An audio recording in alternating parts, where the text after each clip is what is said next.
एक घमंडी हाथी और चींटी की कहानी। एक बार की बात है, किसी जंगल में एक हाथी रहता था। उसे अपने शरीर और अपनी ताकत का बहुत घमंड था। उसे रास्ते में जो भी जानवर मिलता वो उसे परेशान करता और डरा कर भगा देता। सभी जानवरों से बोलता, मैं जंगल का सबसे बड़ा और सबसे ताकतवर जानवर हूँ। तुम सब लोग मुझसे डरा करो। एक दिन हाथी कहीं जा रहा था। रास्ते में उसने एक पेड़ पर एक तोते को बैठा देखा। तो हाथी ने तोते से कहा, ऐ तोते, तू मेरे सामने झुककर सलाम कर। देख, मैं जंगल का सबसे बड़ा और सबसे ताकतवर जानवर हूँ। तोते ने कहा, मैं क्यों सलाम करूँगा? मैं क्यों तुम्हारे सामने झुकूंगा? मैं तुम्हें सलाम नहीं करूँगा। तोते ने झुकने से मना कर दिया। तो गुस्से में आकर हाथी ने वो पेड़ को ही उखाड़ दिया। हाथी ने कहा, अब देखो मैं कितना ताकतवर हूँ। हा हा हा। जिस पेड़ पर तोता बैठा था, तोता उड़ गया और हाथी उसे देखकर हंसने लगा। फिर एक दिन हाथी नदी के किनारे पानी पीने के लिए गया।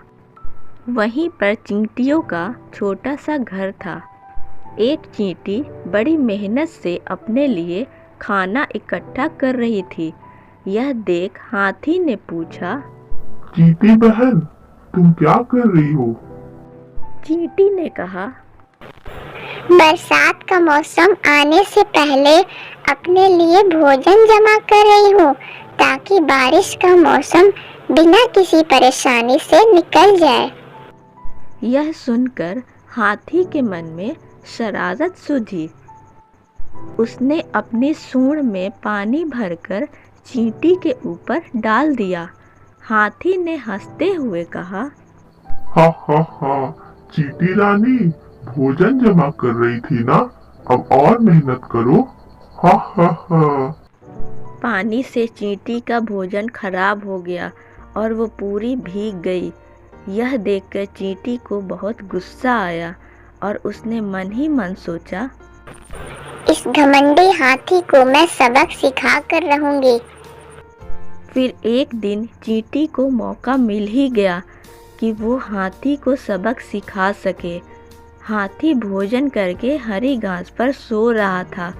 चींटी सोते हुए हाथी की सूंड में घुस गई और अंदर से उसे काटने लगी। जैसे ही चींटी ने हाथी को काटा, हाथी दर्द के मारे जोर जोर से रोने लगा और मदद के लिए पुकारने लगा, बचाओ, मुझे बचाओ।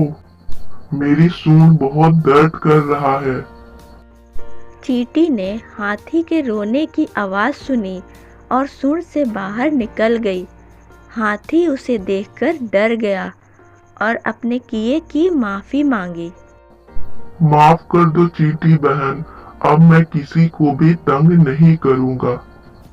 जब चींटी को महसूस हुआ कि हाथी को अपनी गलती का एहसास हो गया है, तो उसने हाथी को माफ़ कर दिया।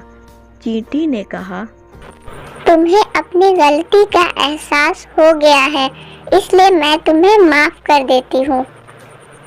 हाथी अब बिल्कुल बदल गया और उसने वादा किया, मैं अब किसी को नहीं सताऊंगा और दूसरों की मदद करूंगा।